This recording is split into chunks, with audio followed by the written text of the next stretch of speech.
restez fidèles, c'est parti pour la grande édition du soir. Au sommaire de ce journal, rassemblement de protestation des agents de la Sénégalaise des eaux. Ils accusent le pouvoir de faire la sourde oreille face à leurs revendications. Ces travailleurs réclament 15% du capital de la nouvelle société en charge de la distribution de l'eau. À peine démarrée, l'année scolaire est menacée. Le SAEM se sort de sa réserve et exige la matérialisation des accords signés avec le gouvernement. Saourou Sène et compagnie déplorent en outre le redéploiement abusif des enseignants. Et puis, grève de la faim des professeurs d'éducation physique et sportive. Au nombre de 179, ces sortants du CNEPS de la promotion 2014 réclament toujours le recrutement dans la fonction publique. Ils ont assiégé le ministère du Sport pour crier leur colère. Voilà pour le sommaire de ce journal qui démarre juste après ceci.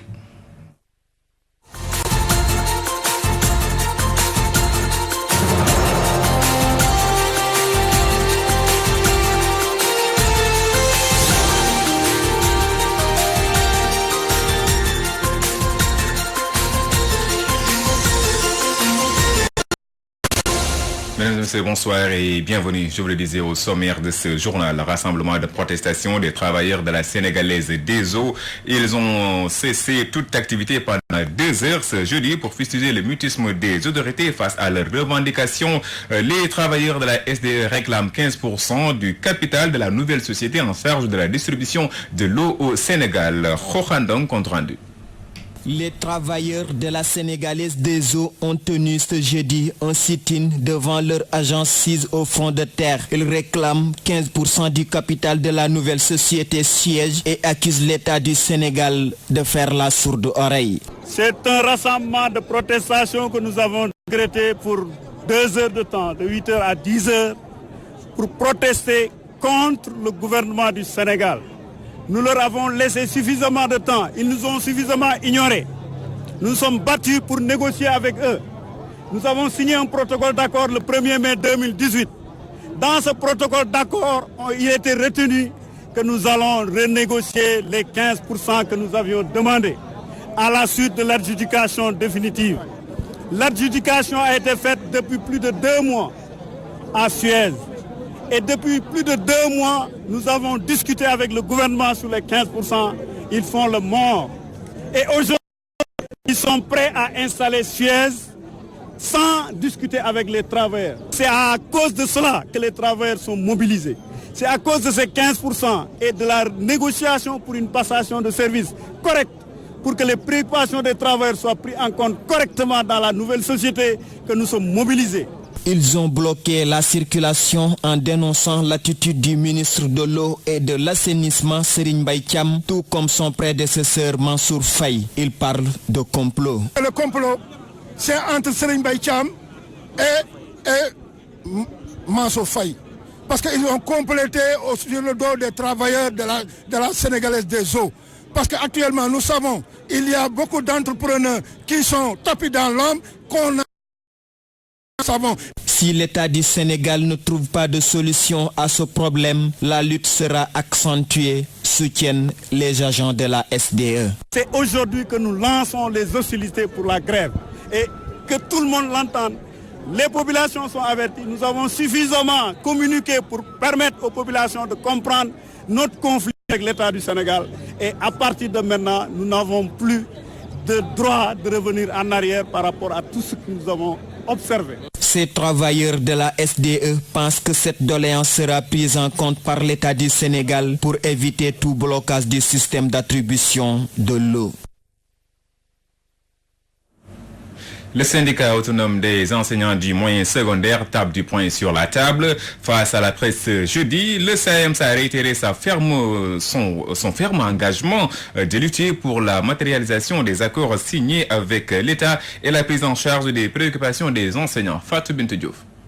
Malgré la nomination de Cheikh Kanté pour diriger la négociation avec les syndicats d'enseignement supérieur, les discussions sont toujours au point mort. Le SAEMS, le syndicat autonome des enseignants du moyen secondaire, réitère son ferme engagement pour exiger du gouvernement du Sénégal la matérialisation de tous les accords signés.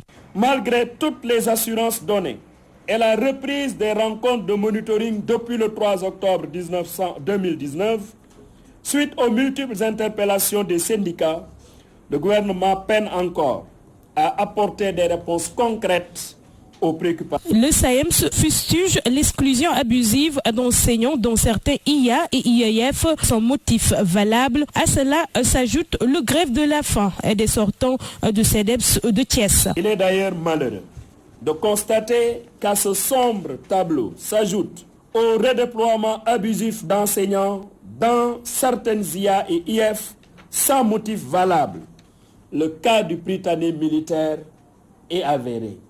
Et pour ce cas-là, c'était inacceptable.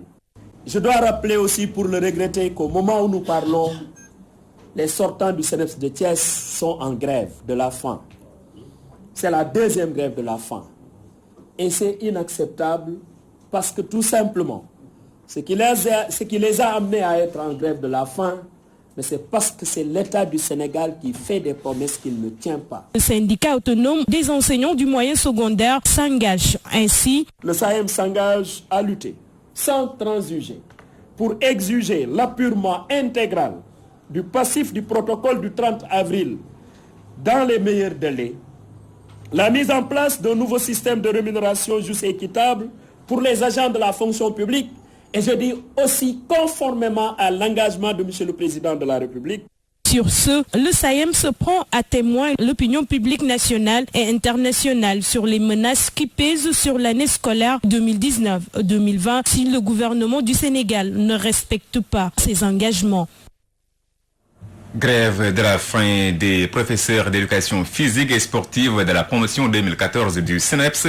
Ils courent derrière leur recrutement depuis 6 ans. Ces professeurs de PS accusent le pouvoir de faire recours à des chargés de cours qui n'ont que 2 semaines de formation. Mélanie Aminata Sambou. Les professeurs d'éducation physique et sportive sortant du CNEPS de Thiès ont entamé une grève de la faim ce jeudi. Ils réclament leur insertion dans la fonction publique. Nous venons de démarrer une grève de la faim ici devant le ministère des Sports. C'est suite à des faits qui ont été avérés. Les faits, c'est 1. Vous avez des 179 collègues enseignants d'éducation physique formés par le ministère des Sports depuis 2014. Mis sur le marché du travail, mis à la disposition du ministère de l'Éducation nationale et de la formation professionnelle par une correspondance officielle écrite par le ministère des Sports. Depuis lors, le ministère de l'Éducation nationale refuse de recruter les sortants du CNEPS de Thiès en recrutant que les sortants de l'INSEPS et de l'UGB. Alors, de 2014 à maintenant, 5 promotions attendent d'être recrutées. Une situation que les grévistes jugent anormale vu le manque d'effectifs de professeurs d'éducation physique dans le public. Ils nous ont confirmé, oui, que l'école a besoin d'enseignants d'éducation physique. Ça, c'est avéré. Pour preuve, actuellement, ils sont en train d'exempter des écoles ou des classes. Vous ne pouvez pas avoir 179 collègues sur place et vouloir faire une promotion d'instituteurs en chargé de cours. Vous ne pouvez pas avoir 179 collègues enseignants d'éducation physique bien formés, diplômés d'État et vouloir exempter des classes et des écoles en éducation physique. Non, recruter ces jeunes. Le secrétaire général du ministère présent dans les lieux précise que cette situation ne relève pas de leurs compétences et demande à ces derniers de lever leur mot d'ordre. Nous, monsieur le ministre, je leur ai demandé de lever leur mot d'ordre de grève de la faim. Il y a eu énormément de correspondances, n'est-ce pas, qui ont été signées par le ministre, adressées, n'est-ce pas, au secrétaire général du gouvernement, à ses collègues de l'éducation, de l'enseignement professionnel, de la fonction publique. Enfin, ce que je peux dire, c'est me limiter aux compétences de monsieur le ministre des Sports. Lever le mot d'ordre de grève, une solution non envisageable pour ces professeurs d'éducation physique et sportive, tant qu'ils n'obtiennent pas gain de cause. Ils nous ont demandé à lever le mot d'ordre. On prend acte. Mais nous aussi, on les a demandé de renouveler la lettre qu'ils avaient adressée aux 2 ministères. Et le ministère des Sports aussi prend l'engagement de parler avec ses homologues pour qu'ils puissent recruter ces 179. Et puis, qui pour tenir les rênes de l'Alliance pour la République après le règne de Macky Sall? Une question interdite dans les rangs du pouvoir. Si, pour certains analystes, ce qui arrive à l'APR repose le débat sur la démocratie dans les partis politiques, d'autres y voient une forme d'organisation visant à renforcer les pouvoirs du chef. Abdou Khoudous Diallo, reportage. Avenir de l'APR après Macky Sall, la ligne de conduite imposée actuellement ne peut ouvertement faciliter la préparation de son successeur s'il y en a bien sûr. Rien n'a été fait pour que l'APR survive au président Macky Sall parce que tout est nivelé. Il n'y a aucun responsable d'envergure qu'on voit actuellement à l'APR pouvant prétendre à des fonctions suprêmes. Donc je crois que le président Macky Sall a attendu pour le faire et aujourd'hui, avec déjà le débat vicié sur le 3e mandat, on est en train de se dire également que l'avenir de l'APR, en fait, c'est quoi? Et c'est parce que l'Alliance pour la République est arrivée au pouvoir sans une réelle structuration du parti. C'est un parti qui a aujourd'hui son récépissé et sa permanence. Mais en dehors de ça, c'est un parti qui n'est pas encore structuré. Vous allez dans n'importe quelle capitale régionale ou communale ou départementale, on ne peut pas vous dire que telle personne est le responsable de l'APR. Donc l'APR n'a pas encore été structurée. Et vous voyez bien, le président Macky Sall travaille souvent avec le Benno Bokk Yakaar qui est son levier politique. Dans tous les cas, la démocratie interne ne semble point plaire au chef de parti. Finalement, les Sénégalais, c'est ce qu'ils vont se dire. D'ailleurs, si vous regardez bien la naissance des mouvements citoyens, c'est ça au fait le problème. Ils ne croient plus aux politiciens. Ils se disent qu'une fois au pouvoir, ils oublient les préoccupations des populations. Macky Sall, à un moment donné, donc s'est imposé comme seul chef à bord. Il n'a pas envie, en tout cas jusqu'à preuve du contraire, de laisser le terrain à d'autres leaders qui pourraient lui succéder. Laisser les jeux ouverts entre responsables qui vont peut-être compétir sainement. Aujourd'hui, cette posture imposée dans les rangs de l'APR fait penser à un parti que le parti ne vit que pour son fondateur. Marché Gueule Tapée, l'affaire des destructions de cantines atterrit entre les mains de la justice, mais d'après le délégué du marché, seuls 5 propriétaires de cantines refusent de quitter et tentent de semer le désordre. Mbaye Ndiaye, délégué du marché Gueule Tapée, est interrogé par Mélanie Aminata Sambou. Marché Gueule Tapée, dafa am partie A et B et C. Partie C boobu ñu mujj liggéey nag. Le marché Gueule Tapée est divisé en 3 parties, A, B et C. La partie C, qui a été la dernière à être construite, est en état de délabrement très avancé. Donc nous avions décidé d'avoir un projet pour reconstruire le marché. Et ce qui a été convenu, c'est de transformer le marché en R+4. Sur ce, nous avons décidé d'un commun accord de recenser toutes les personnes propriétaires de cantines dans ce marché. Et on avait promis que le promoteur, une fois la construction terminée, va remettre à chaque propriétaire sa cantine clé en main. En plus, on avait décidé de reloger les propriétaires jusqu'à l'achèvement du projet dans un endroit où ils ne paieront rien.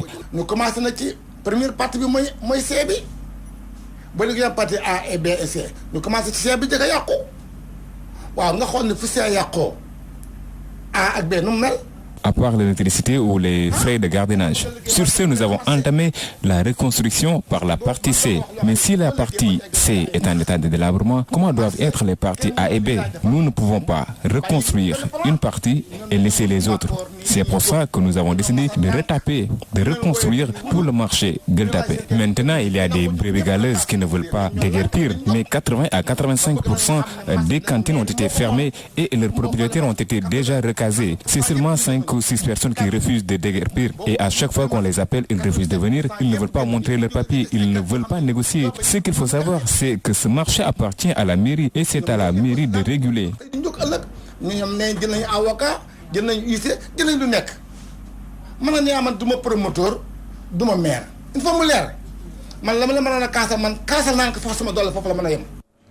Potou-Montagne liste ces mots. Cette localité, la région de Louga rencontre d'énormes problèmes liés notamment à l'accès à l'eau et à l'électricité. Les populations ont profité d'une conférence religieuse pour interpeller les autorités. Omar Kéré à Potou-Montagne.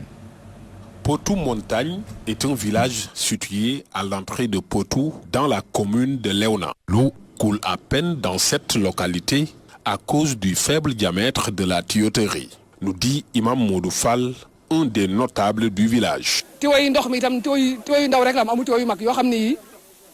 Les tuyaux sont très étroits, ce qui fait qu'il nous est très difficile d'avoir de l'eau au quotidien à cause de la baisse de pression. En plus, le minimum d'eau que nous avons contient beaucoup de calcaire. À première vue, tu penses que c'est de la boisson parce qu'elle change de couleur. À cette difficulté s'ajoute le problème lié à l'accès à l'électricité. À Potou-Montagne, seule une portion est éclairée au détriment de la grande partie de cette contrée qui vit toujours dans le noir. Une bonne partie du village vit toujours dans le noir. Certaines familles font même recours à des branchements irréguliers alors que cela est interdit par la Sénélec. Nous réclamons l'électrification du village. Que les autorités nous aident.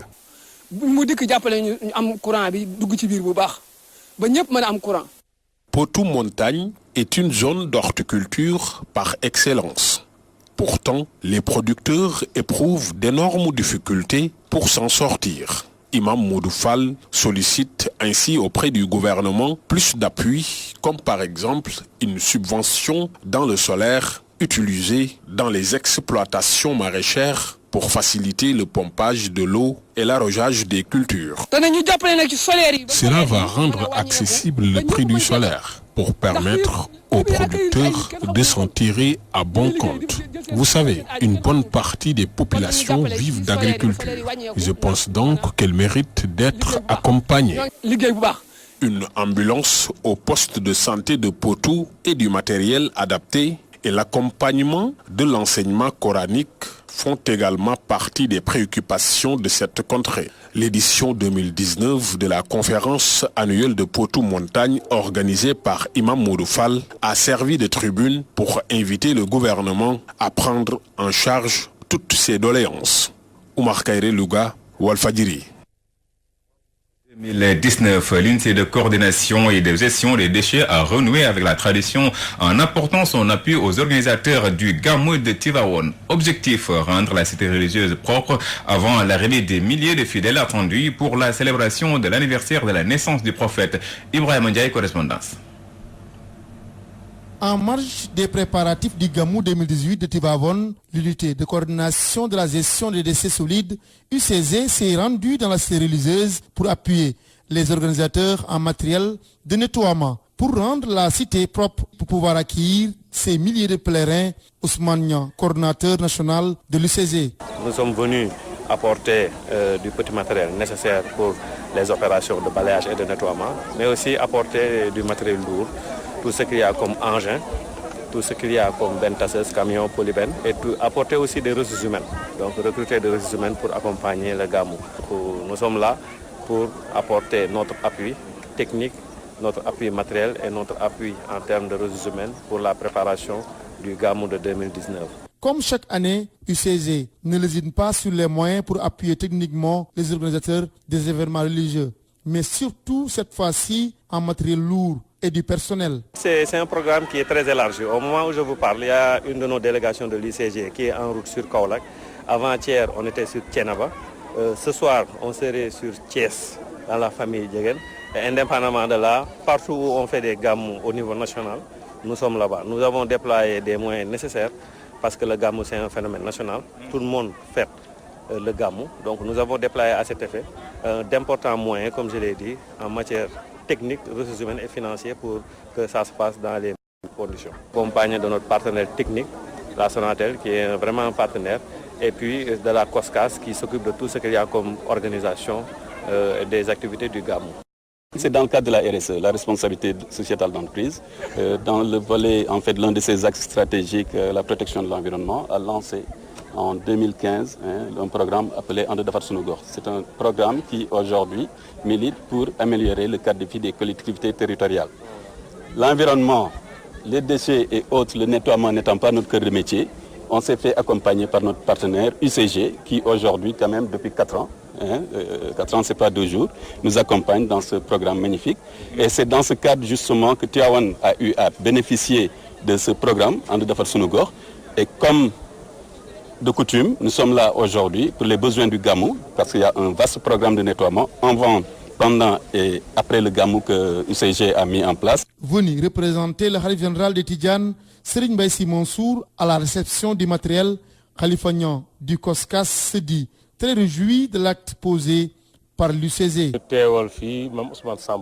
On vous remercie au nom du Khalife général de Tidjane, Serigne Mbaye Sy Mansour. Nous sommes venus à son nom pour vous remercier, car chaque année, vous êtes là pour nous appuyer en matériel de nettoiement, du matériel lourd et du personnel pour nous aider dans la tâche. Le Khalife remercie vivement UCG et ses partenaires, car nous allons célébrer la naissance du prophète Mohammed sallallahu alayhi wa sallam, qui est notre prophète. Donc chacun de nous doit y contribuer pour la réussite de l'événement.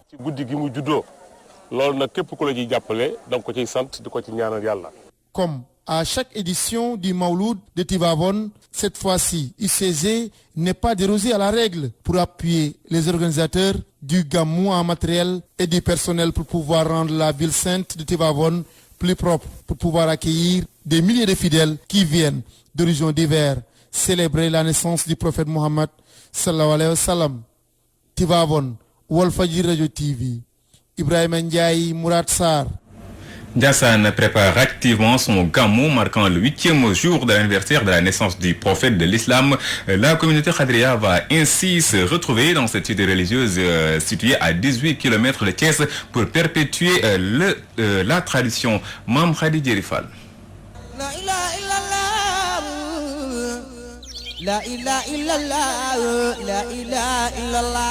Après Kaola, Tivaouane et les autres foyers religieux, Ndiassane aussi va célébrer dans la ferveur religieuse la naissance du prophète Mohammed, paix et salut sur lui. Une célébration qui a ses origines, c'est ce que nous confie Abdourahman Kounta, porte-parole de la famille Khadria. Gamou, nous avons commencé en 1883. On a commencé à célébrer le Gamou en 1883, l'année où Cheikh Abdou Mohamed s'est installé à Ndiassane. Autant, ils se regroupaient dans la mosquée pour faire des récitals de Coran et prier sur le prophète, paix et salut sur lui.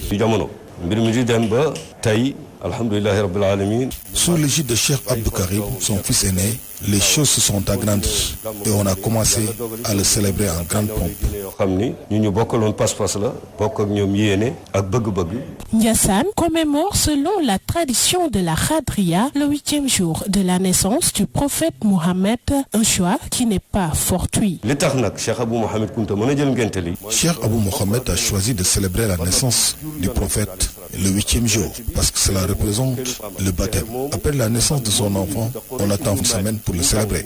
Khouresh ibn Malik fait partie des ancêtres du prophète Mohammed sallallahu alayhi wa sallam. Et c'est le grand-père de Cheikh Abou Mohamed Kounta. Donc c'est un parent à lui. Et un parent célèbre toujours la naissance de son fils. C'est-à-dire, il le baptise. Et la famille Kountiou de Cheikh Abdou Karim à Cheikh El Bekkay commémore la naissance du prophète Mohammed sallallahu alayhi wa sallam chaque année. À chaque gamou, des récitals de Coran et des causeries sur le prophète Mohammed animent la capitale spirituelle de la Khadria.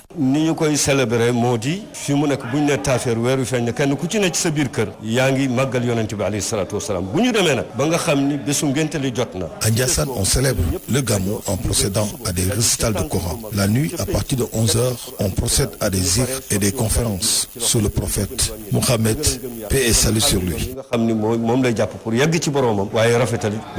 Des fidèles musulmans convergeront ainsi vers Ndiassane qui vibre au rythme des chants religieux Khadria Akhlo Kountiou.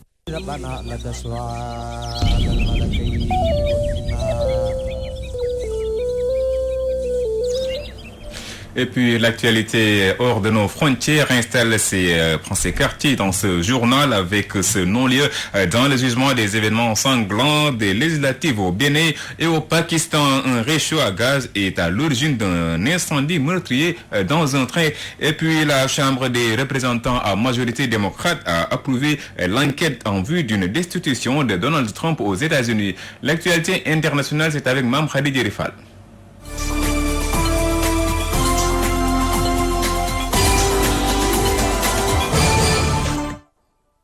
Au Bénin, journée, la justice a rendu une ordonnance de non-lieu dans la procédure relative au décès suite aux violences survenues à l'occasion des élections législatives tenues en avril 2018. Il s'agit d'un non-lieu pour les auteurs des tueries. Le magistrat instructeur a enquêté sur les morts de Cotonou, Parakou et Savé. Impossible de déterminer l'arme à feu qui a fauché les victimes, donc impossible de remonter à son utilisateur.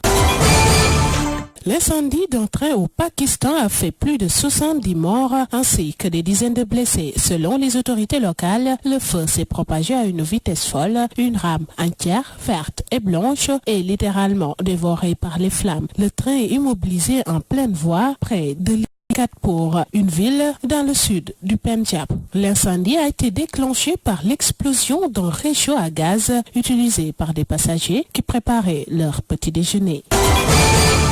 États-Unis, procédure de destitution du président américain. La Chambre des représentants à majorité démocrate approuve l'enquête en vue d'une destitution de Donald Trump. Le texte prévoit de donner à Donald Trump le moyen de se défendre s'il accepte de coopérer à l'enquête, mais la Maison-Blanche dénonce une arnaque. Tous les témoins auditionnés dans le cadre de l'enquête menée par la Chambre ont pour l'instant été entendus à huis clos.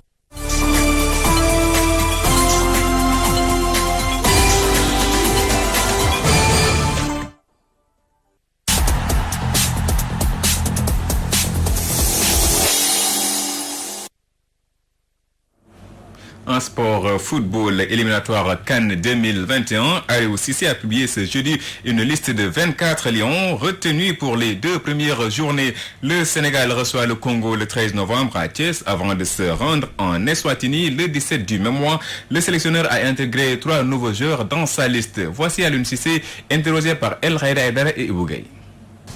Les 3 joueurs qui sont là, c'est dans ce souci-là de toujours garder en ossature de l'équipe nationale du Sénégal, qui est là depuis un bon bout de temps, mais tout en aussi injectant du sang neuf, injectant des garçons de qualité. Ces 3 joueurs qu'on vient de convoquer, que ce soit Naby Sarr qui est à Charlton, c'est un garçon que je connais depuis très longtemps. Il est axe gauche, défenseur central gauche. Aujourd'hui, si Charlton se porte bien, je peux dire en grosse partie, c'est dû à ses performances aussi derrière. Donc c'était important pour nous de le voir. On est à la recherche aussi d'un défenseur central gaucher et aujourd'hui il rentre dans ces plans-là. Donc on espère qu'il viendra en bonne santé et qu'il montrera toutes ses qualités. Moussa Ndiaye, c'est un jeune joueur aussi que je connais très bien depuis les U20, Cannes U20, Coupe du Monde U20, aujourd'hui avec l'équipe locale. C'est un signal fort aussi que j'envoie au championnat local, à ces joueurs locaux, de comprendre que la porte ne leur est pas fermée aussi, qu'ils continuent à leur niveau en tout cas à performer et qu'il n'y a pas de raison qu'ils ne viennent pas avec l'équipe A du Sénégal. Mais pour ce fait, effectivement, il faut que dans leurs compétitions respectives, comme le CHAN, comme les éliminatoires des Jeux Olympiques, là récemment avec les U17 qui sont en train de faire, j'en profite pour les féliciter et féliciter aussi DAF du boulot qu'il est en train de faire. Je pense que c'est un réservoir en tout cas pour le football de l'équipe nationale du Sénégal. L'état de la pelouse du stade Lat Dior n'est pas des meilleurs. Toutefois, il est la seule capable d'abriter une compétition internationale au Sénégal. C'est du moins la conviction du sélectionneur Aliou Cissé qui est toujours avec El Khayra. Le stade Lat Dior, je connais ce stade-là, vu que j'habite à Hambourg. J'y suis souvent. Si je ne suis pas aussi, mes collaborateurs y vont. Récemment, l'équipe local avait joué là-bas, j'ai assisté à ce match-là. C'est pas une superbe pelouse, c'est sûr et certain. On aurait aimé en tout cas être dans de meilleures conditions, mais vous le savez aussi bien que moi que le stade Léopold Sédar Senghor n'est pas encore en réflexion, donc nous devons nous adapter. Ça, c'était prévisible. De toute façon, on s'y attendait, on savait que tôt ou tard, cette compétition aura lieu, sera mise en place avec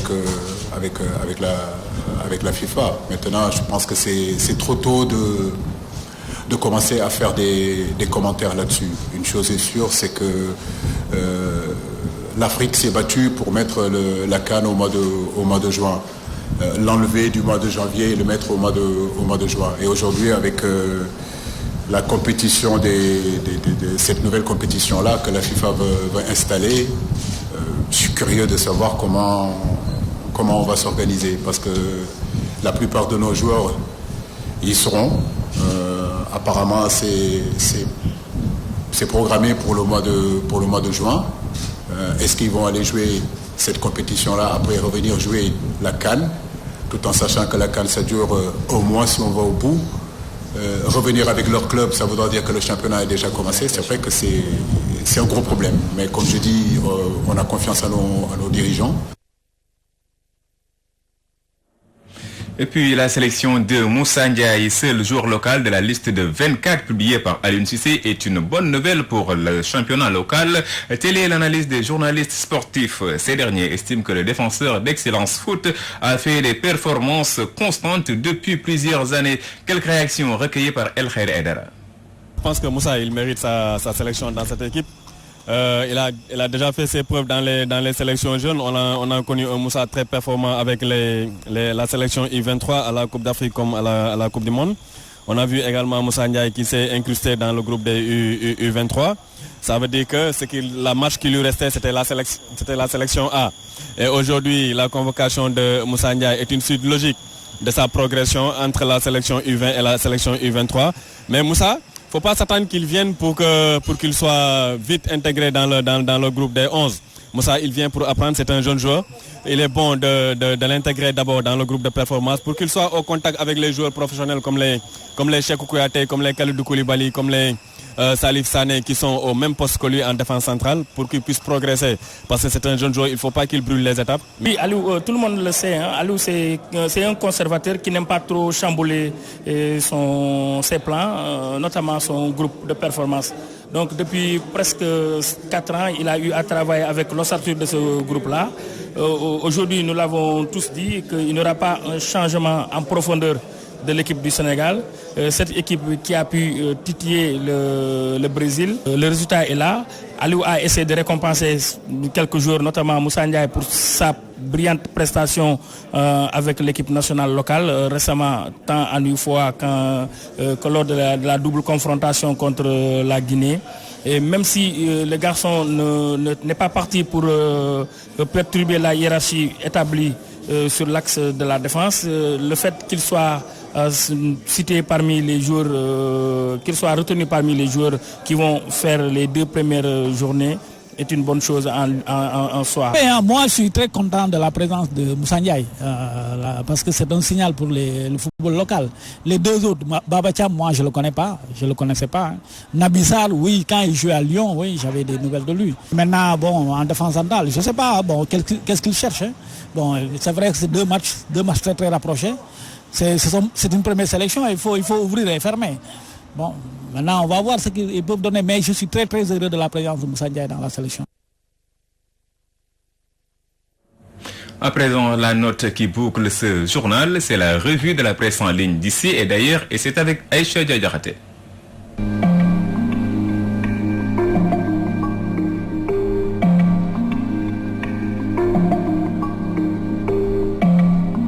Démarrons la revue de la presse en ligne par Dakar Actu qui nous parle d'une collision entre 2 pirogues qui a fait 3 morts. La brèche de Saint-Louis continue de faire des ravages du côté des pêcheurs. En effet, 3 pêcheurs y ont perdu la vie ce matin vers les coups de 10 heures après une collision entre 2 pirogues. 2 corps sans vie ont été identifiés. Il s'agit de Djerignan, fils de Mbaye Wadignan, et Célissène. L'autre corps n'a pas encore été identifié. Un accident qui s'est produit à 5 jours seulement de l'ouverture de la campagne, ce qui remet au goût du jour l'inertie des autorités pour le dragage de la brèche de Saint-Louis qui a été une promesse électorale portée par le ministre de la Pêche d'alors, Omar Gueye.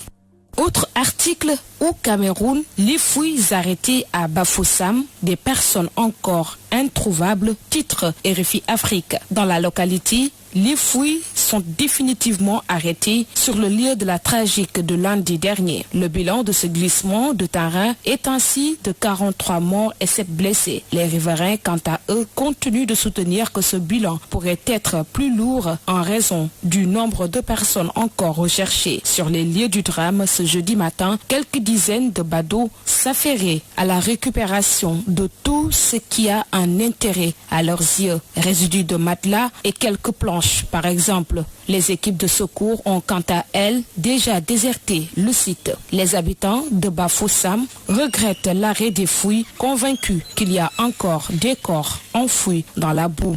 Saisie de drogue au port autonome de Dakar, la rédaction de Seneweb en sait un peu plus sur la saisie record de cocaïne effectuée au large de Dakar par la Marine nationale. En effet, de sources sûres, il s'agit de 2 bateaux qui chargeaient au total 1260 kg de drogue dure. Et quand les éléments de la Marine nationale à bord du Fouladou ont décidé de procéder à l'arraisonnement, l'une des 2 embarcations, une vedette rapide, a essayé de prendre la fuite. Mais c'est sans compter avec la détermination des éléments de l'armée nationale qui étaient à bord du Fouladou. Celui-ci a ensuite tiré des coups de semonce, puis le fuyard s'est arrêté. C'est ainsi que la Marine nationale a procédé à leur interpellation. La fouille des 2 bateaux a permis de mettre la main sur la cargaison frauduleuse. Selon toujours les informations détenues par Seneweb, les 5 personnes interpellées et la cocaïne sont en cours d'acheminement sur Dakar. Politique pour terminer, Walfnet de revenir sur le congrès de la Renaissance démocratique qui réclame l'activation de la CREI. Les partis de l'opposition regroupés autour du CRD considèrent que la procédure judiciaire enclenchée par le procureur de la République dans l'affaire Petrotim n'est pas celle adéquate pour la recherche du délit de corruption. La LD Debout, Tahaoutem, Teki, Parti de l'émergence citoyenne, la République des valeurs et l'Acte réclament la saisine de la CREI qui a systématiquement été utilisé par le régime en place lorsqu'il a souhaité rechercher la réalité d'un enrichissement illicite au préjudice de l'État. Il suffisait donc, selon ces partis, de saisir la CREI pour rechercher le caractère illicite du patrimoine des mises en cause, notamment immobilier, corroboré par l'enquête menée par la BBC et portée à la connaissance du public au début du mois de juin 2019. C'est la raison pour laquelle le CRD a mandaté le député Mamadou Lamine Diallo et l'ancien Premier ministre Abdoul Mbaye afin qu'ils portent conjointement plainte autour du doyen des juges avec constitution de partie civile pour faux, usage de faux en documents administratifs et détournement de deniers publics.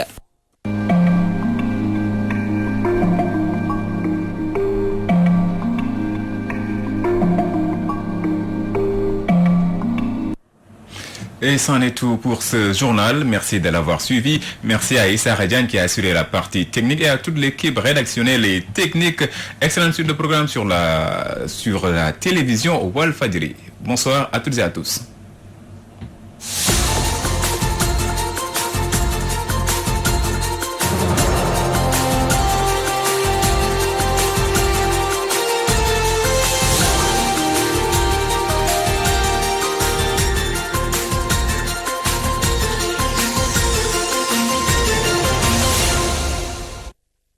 Dans le souci de mieux vous satisfaire, Walfadjri se met à la page.